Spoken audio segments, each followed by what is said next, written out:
ना।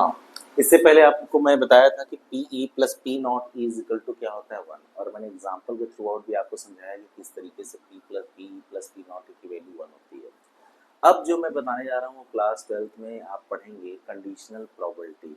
So how can find the conditional probability if, यदि आपके पास कुछ कंडीशंस दिया हो, उस कंडीशन पे आपसे कोई प्रोबेबिलिटी पूछ रहा हो कि what is the conditional probability of this, तो आप उसको कैसे फाइंड करेंगे, उसका फार्मूला क्या होगा, उसको कैसे हम फाइंड आउट करेंगे। आज उसी के इंट्रोडक्शन यानी एक्चुअली उसी के कोर कॉन्सेप्ट के बारे में हम डिटेल में बात करेंगे। तो पहले इससे पहले आपको ये मैं बता दूं कि probability of A union B,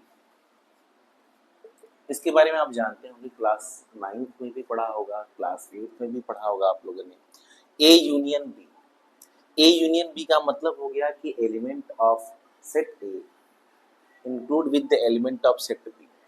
तो यहाँ पे जब प्रोबेबिलिटी की कंडीशन आता है तो यहाँ पे एलिमेंट क्या होगा कि ए के सभी एलिमेंट बी के साथ क्या होंगे, इंक्लूड कर दिए जाएंगे। तो उस कंडीशंस में क्या होगा, इसका भी एक फार्मूला होता है कि पी ए यानी probability of event A plus probability of event B में से सब्ट्रैक्ट कर दें probability of A intersection B, यानी ए इंटरसेक्शन बी के प्रोबेबिलिटी को हम क्या करें, इन सब्ट्रैक्ट कर दें P A plus P B से। तो एक आइडेंटिटी ये होती है कि probability of event A union B, union का मतलब होता है A and A or B, ठीक है ना। Probability of A or B is equal to P A union B is equal to P A plus P B minus P A intersection B. अब ऐसे P A intersection B find करना चाहेंगे आप, तो उसकी प्रोबेबिलिटी जो होती है P A plus P B minus P A union B. आप ए इंटरसेक्शन वाला पार्ट इस साइड ट्रांसपोज करेंगे तो ये वाला पार्ट ऑटोमेटिक उस साइड जाकर के सब्ट्रैक्ट हो जाएगा। इसके बाद आता है आपका कंडीशनल प्रोबेबिलिटी,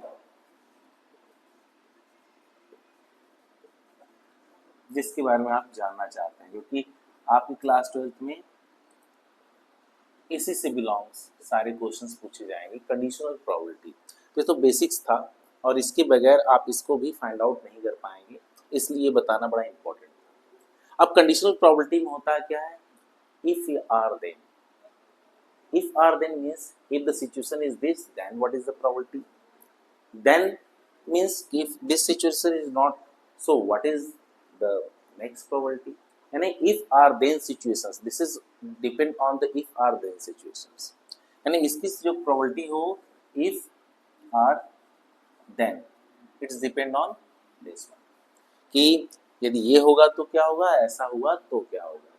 तो ऐसे कंडीशंस जब प्रोबेबिलिटी फाइंड करनी हो, प्रोबेबिलिटी ऑफ कंडीशनल प्रोबेबिलिटी, तब हम क्या करते हैं, तो ये डिपेंडेंट भी रहती है प्रोबेबिलिटी। तो उसमें होता क्या है, पी ए बाई बी। अब यहाँ पी ए बाई बी का मतलब क्या हुआ, यहाँ P is equal to A by B का मतलब हुआ प्रोबेबिलिटी ऑफ ये एक ए का ही हम फाइंड करना है, कंडीशनल प्रोबेबिलिटी ऑफ ए। तो conditional probability of A with respect to B, यहाँ क्या होता है, जब दो कंडीशंस होते हैं, दो probabilities, two events you have, और you want to find the conditional probability of A with respect to B, तो उस कंडीशंस में आपको पता सबसे पहले क्या फाइंड करना है, पी ए इंटरसेक्शन बी, और उस पी ए इंटरसेक्शन बी को यदि हम डिवाइड कर दें उसके डिनोमिनेटर में क्या है बी, तो हम पी बी से भी इसको डिवाइड कर दें तो हमारा conditional probability of A find out हो जाएगा विथ रिस्पेक्ट टू बी। यदि हम इसी में थोड़ी सी चेंजिंग ला दें कि conditional probability of B with respect to A, तो ये बी का probability with respect to A क्या होगा, तो सेम यही आइडेंटिटी यूज करना है, सिर्फ चेंज क्या होगा उसका डिनोमिनेटर, यानी ए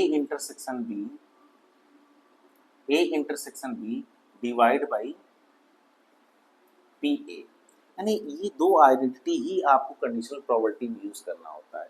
उसके लिए आपके पास नोन क्या होना चाहिए, तो आपके पास नोन होना चाहिए probability of A and the probability of B and the intersection of probability of A and B, ठीक है ना, तभी तो आप फाइंड आउट कर पाएंगे। मान लीजिए आपको probability of conditional probability of A with respect to B find out करना है, तो आपके पास ये दोनों नोन होंगे, तभी तो आप इसका निकाल पाएंगे। यदि आपको प्रोबेबिलिटी यानी conditional probability of B find करना है विथ रिस्पेक्ट टू A, तो आपके पास क्या होना चाहिए, probability of A intersection B, दोनों ही कंडीशंस में रिक्वायर्ड होगा, और divide by probability of A।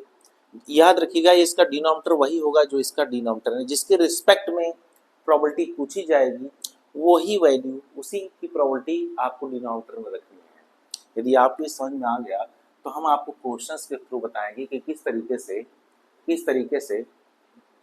तरीके से हम कंडीशनल प्रोबेबिलिटी को फाइंड करेंगे, ये हम जानेंगे। ठीक है, आते हैं नेक्स्ट।